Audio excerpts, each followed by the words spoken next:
नमस्कार। आज हम आपको ले चलते हैं उत्तराखंड के छोटे से गांव नयन घाट। वहाँ एक कहानी है हरिदास की, जिन्हें लोग खैर पगला बाबा कहते थे। रोज शाम को ये बुजुर्ग एक कांच की गुड़िया से बातें करते थे। जी हाँ, एक गुड़िया से। हमारी आज की ये जो गहरी पड़ताल है वो कहानी कांच की गुड़िया और पिता का प्रेम पर आधारित है। हम समझने की कोशिश करेंगे कि आखिर ये माजरा क्या था। एक पिता का प्यार, वो गुड़िया, और एक अंत जो आपको सोचने पर मजबूर कर देगा। तो कहानी में एंट्री होती है एक पत्रकार रवि की। वो गांव आता है और ये पगला बाबा वाली बात उसे बड़ी दिलचस्प लगती है। हरिदास शुरू में तो आप जानते हैं हिचकिचाते हैं, कौन बताएगा इसी बातें। पर फिर वो एक ऐसा राज खोलते हैं कि सुनने वाला हिल जाए। वो कहते हैं ये कोई मामूली गुड़िया नहीं, ये मेरी बेटी है चंपा। हाँ, और ये बात समझने के लिए ना थोड़ा पीछे जाना होगा हरिदास के अतीत में। देखिए, कई साल पहले जब चंपा पैदा हुई तो उनकी पत्नी नहीं रही, तो हरिदास ने अकेले ही पाला पोसा अपनी बेटी को। और ये जो कांच की गुड़िया थी ना, वो चंपा को बहुत प्यारी थी, मतलब सबसे प्यारा खिलौना। घंटों बातें करती थी उससे। बिल्कुल, घंटों। उस वक्त तो लगता था भाई बच्ची है, खेल रही है, लेकिन धीरे धीरे ये खेल कुछ ज्यादा ही गहरा होता गया। शायद वो सिर्फ एक खिलौना नहीं रह गई थी। और फिर कहानी में एक अजीब, बल्कि मैं कहूंगी एक डरावना सा मोड़ आता है। चंपा का बर्ताव बदलने लगता है।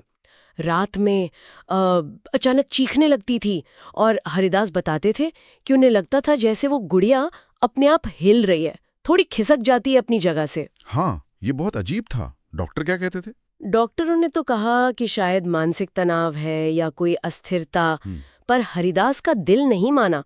उन्हें पक्का शक था कि इस सब के पीछे कहीं ना कहीं वो गुड़िया ही है। पिता का मन। फिर वो रात आई जिसने सब कुछ बदल कर रख दिया। चंपा ने खुद को कमरे में बंद कर लिया। जब दरवाजा तोड़ा गया तो अंदर चंपा बेहोश पड़ी थी और वो गुड़िया वो ठीक उसके सीने पर रखी थी।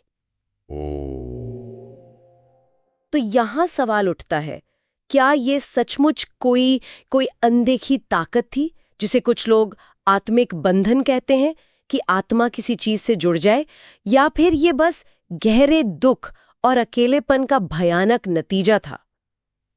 हरिदास के लिए तो ये सवाल नहीं था। वो मान चुके थे कि गुड़िया में ही कुछ गड़बड़ है। उन्होंने उसे खत्म करने की बहुत कोशिशें की। जैसे कि उसे जलाने की कोशिश की, नदी में बहा दिया, लेकिन हर बार पता नहीं कैसे वो गुड़िया वापस आ जाती थी, घर पर मिलती थी।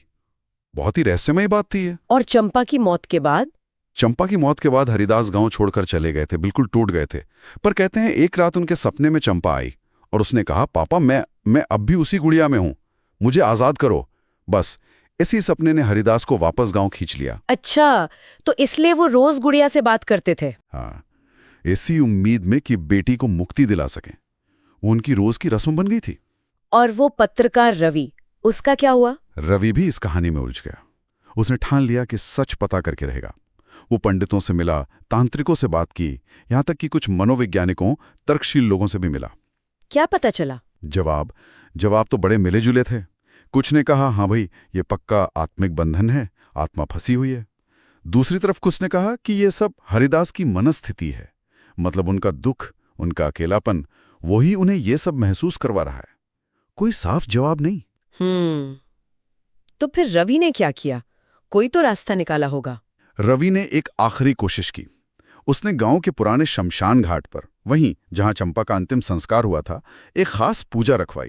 शमशान घाट पर पूजा? हाँ, पंडितों को बुलाया गया और उस कांच की गुड़िया को पूजा की जगह पर रखा गया। Oh my God! फिर क्या हुआ? ये तो बिल्कुल किसी फिल्म जैसा लग रहा है। हाँ, कह सकते हैं। पूरी रात मंत्र पढ़े गए, पूजा चलती रही। माहौल बहुत अजीब था। अगली सुबह जब रवि वहां पहुंचा तो उसने देखा हरिदास को। उनके चेहरे पर बरसों बाद एक शांति थी, एक सुकून भरी मुस्कान। सच में? हाँ, और हरिदास ने धीरे से रवि से कहा, आज चंपा चली गई। उसने कहा, अब मैं आजाद हूं पापा। और वो गुड़िया? वो वहां थी नहीं, गायब हो चुकी थी, बिल्कुल गायब। अविश्वसनीय। ये तो रोंगटे खड़े करने वाली बात है तो इसके कुछ महीने बाद हरिदास भी नहीं रहे, वो शांत हो गए। लेकिन जाने से पहले उन्होंने रवि को एक चिट्ठी दी थी। चिट्ठी, उसमें क्या लिखा था? उसमें बस कुछ लाइनें थी।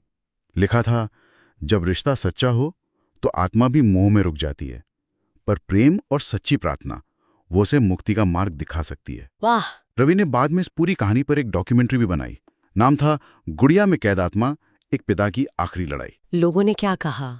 यकीन किया? जाहिर है राहें बट गई। कुछ ने कहा ये सब अंधविश्वास है, मनगढ़ंत कहानी। तो कुछ लोगों के लिए ये पिता के प्रेम और आस्था की एक अद्भुत मिसाल थी। पर कहानी का सार शायद यही है कि कैसे गहरा प्यार और दुख हमें बांध सकता है, और कैसे शायद उन्हीं भावनाओं की ताकत से मुक्ति भी मिल सकती है। तो ये कहानी हमें दिखाती है कि एक पिता का प्रेम कितना कितना असाधारण हो सकता है, और कैसे विश्वास और वास्तविकता के बीच की रेखा बहुत धुंधली हो सकती है, खासकर जब दुख बहुत गहरा हो। बिल्कुल।